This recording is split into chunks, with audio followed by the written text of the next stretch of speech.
someone is having their final thought. Not a dramatic movie moment. Electrical event happening inside a dying brain.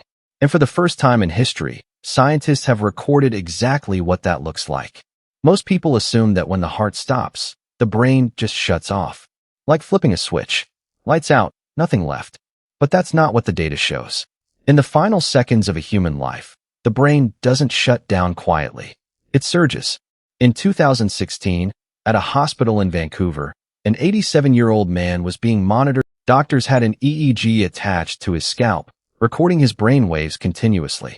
Then, mid-treatment, his heart stopped. The EEG kept running. Nobody planned it. Nobody expected it. But by accident, doctors had just captured the first continuous recording of a dying human brain in history. Part 1. The Surge. When neurosurgeon Ujmal Zemmer and his team reviewed the recording, they found something nobody predicted.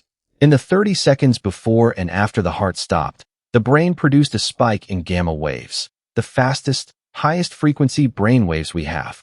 Gamma waves are heavily linked to one very specific set of tasks: memory retrieval, dreaming, and deep concentration. This wasn't a brain flickering out. This was a brain doing one of the most demanding things it's capable of in its very last moments. But that's only the first strange part. Part 2. Why memory, specifically? Gamma oscillations are produced primarily in the hippocampus, the same structure responsible for pulling up memories and stitching them into experience. So in the final seconds of this man's life, the exact brain region responsible for reliving the past lit up more than almost anywhere else. Zemmer's conclusion, published in Frontiers in Aging Neuroscience, was striking. The dying brain may be running something like a final memory playback. Not a metaphor. An actual, measurable neurological event that resembles remembering. This lines up with something people have described for centuries but could never prove: the life flashing before your eyes phenomenon reported by survivors of near-death experiences.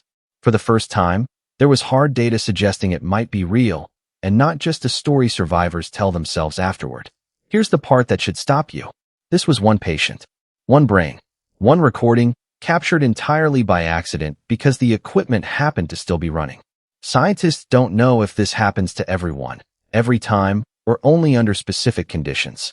What they do know is this: whatever this man's brain was doing, it was demanding, and it was organized. Not the random misfire of a system failing. A brain executing one of its most complex functions on its way out. Part 3. The bigger question. If the brain spends its final seconds pulling up memories, what does that mean about what death actually is? Not a sudden stop. Possibly something closer to a final act.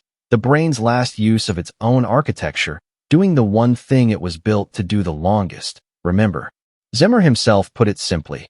As someone who has had to deliver news of death to families more times than he can count, he said this research offers something rare in his line of work, a kind of comfort.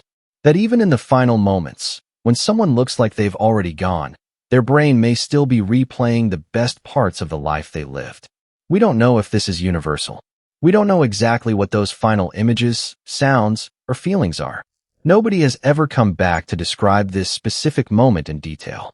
But for the first time, we have proof that in the seconds after your heart gives out, your brain isn't finished. It's doing one last, deliberate thing. It's remembering you.